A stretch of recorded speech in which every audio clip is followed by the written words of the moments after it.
My name is Cutrano, and I use systems thinking to make impact and create resilient communities in agriculture, public lands, and democracy in general, just democratic initiatives.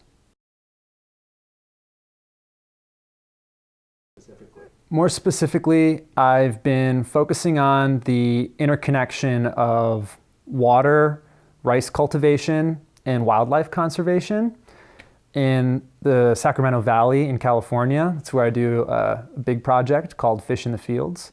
I also do work on eliminating single-use plastics from our waste stream in my county locally.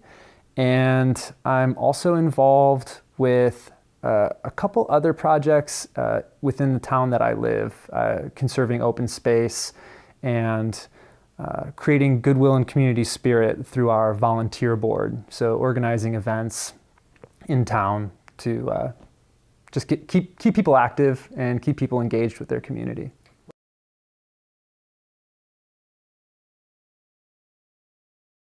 My work with the Sierra Club has definitely been one of the big accomplishments.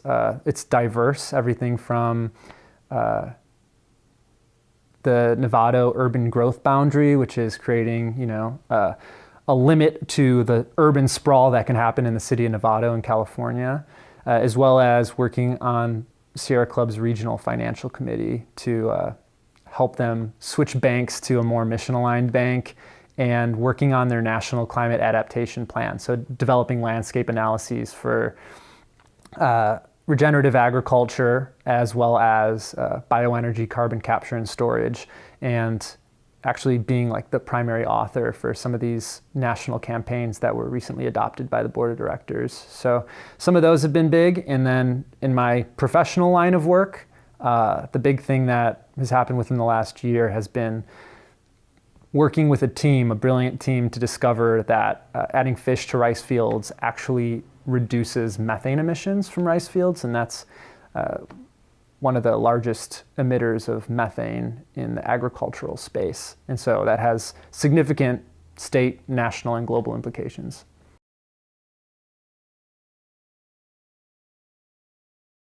One of the ways that I've been successful in engaging with the issues I care about is developing a really good arc of inquiry. So coming up with a really compelling research question, or something that just makes me wonder, why is this the way it is? I have a background in philosophy, and so we're always trying to ask that question, that age-old question of just why?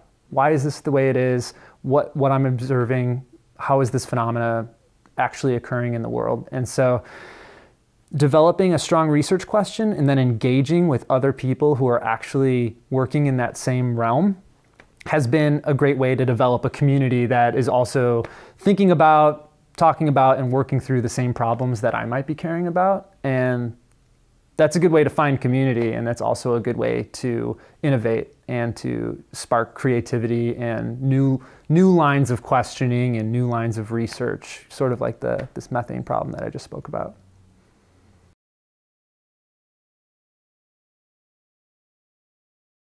I think one of the greatest skills that I have started to develop, it's an ongoing, lifelong process, is effective communication. And what I mean by that is actually effective listening. And so there are lots of people working on issues, lots of different people you can partner with and collaborate with. And in order to do that effectively, you can't go in with a prescribed problem or with a prescribed answer or solution. It's really starting with what other people's perspectives are in the room and being able to co-create a vision of what's actually happening here and where are we going and how do we get there.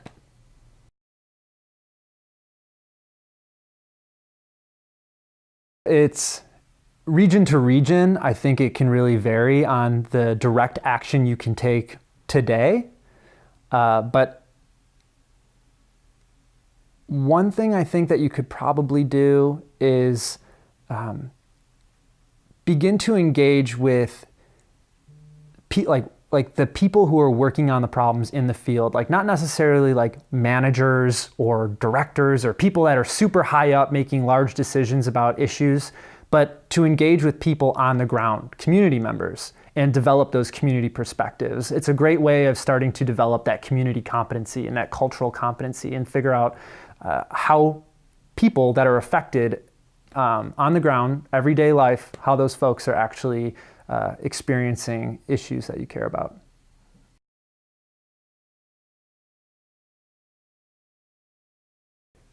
Environmental issues they're persistent. It's an ongoing dilemma that we have to experience. Same with democracy and other social organizing systems. We're trying to figure out how do we live together on this limited resource, our planet.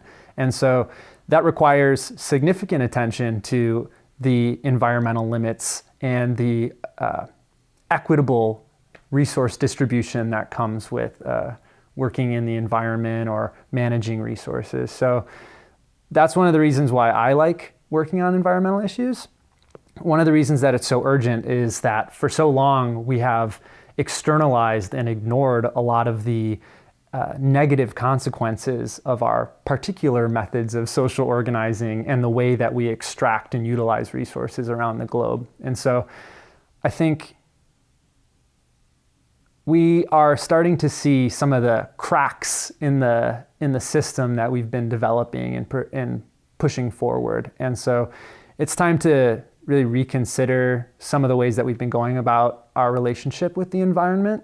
And you see the IPCC report and you see national reports, and people are all pointing to a lot of these systemic issues that are contributing to climate change and other new abnormal issues that we're seeing across the globe, political unrest and mass migration and economic inequality and things like that. And so the environment is the sphere in which we operate in. If you think about like concentric circles, it's like the environment, society, and the economy. And so we're operating here, but we're trying to manage these other spheres as well. And the environment is what allows us to persist and allows us to actually coexist.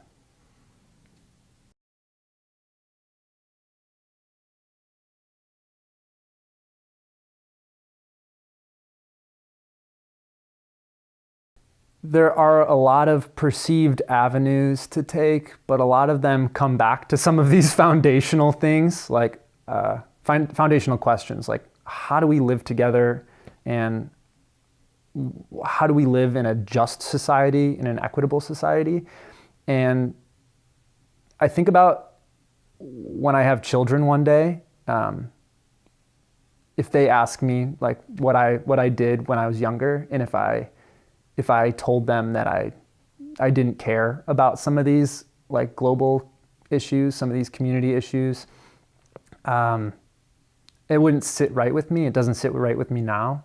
And so I'm trying to figure out like what can I do with my power, with my privilege to help empower other people, to help lift other people up, to help create the type of world that my children would enjoy.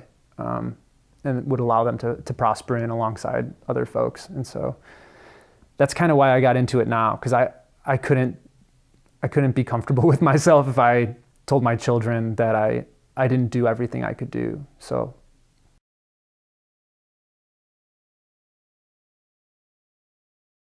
I do feel that my peers share that sentiment. I'm actually extremely optimistic about the type of mobilization that's occurring across the globe. I've done research in Vietnam, Morocco, Bolivia, in Europe, and people want change and they want to do the right thing, and it's access to information, it's having the time to really grapple with these problems and sit with these problems, and it's the ability to develop trust and develop community competency to be able to share power and to work together. And so a lot of my projects, that's what I want to focus on, because I believe that those are key conditions to make sure that everybody's able to actually engage, not just care about it, but really allow for participatory efforts to work on environmental and social initiatives.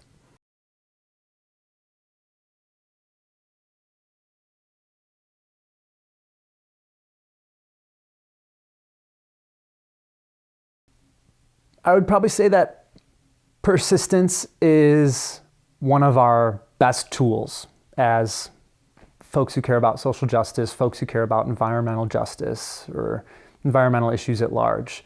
And whether you're trying to network to figure out that right job or figure out that right internship or where you want to go to school or you're talking to community leaders and people in power and you're speaking truth to power, and it's not easy. It takes a lot of courage, but to be able to keep that flame and focus on that personal sustainability, it'll help you see through a lot of these issues and to be able to climb over any obstacle that's put in your path.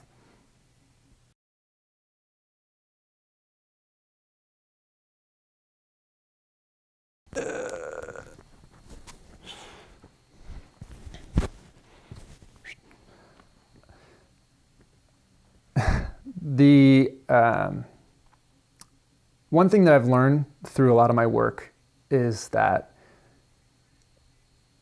you feel like you're reinventing the wheel sometimes, or you're trying to come up with something that's innovative, and you're trying to make change that's never happened before, and it's a huge obstacle. And often what I found is that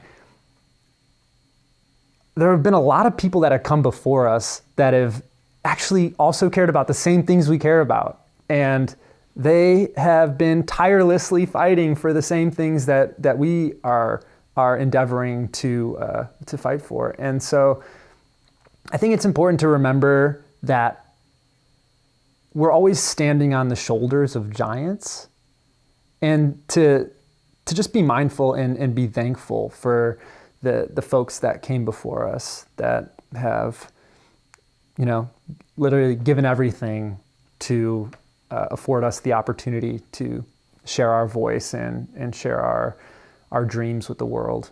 And so that's, waking up every day to just be mindful of how precious it is to have all of those people behind you, humanity like rooting for you, because that we're all there trying to figure it out together. So, yeah.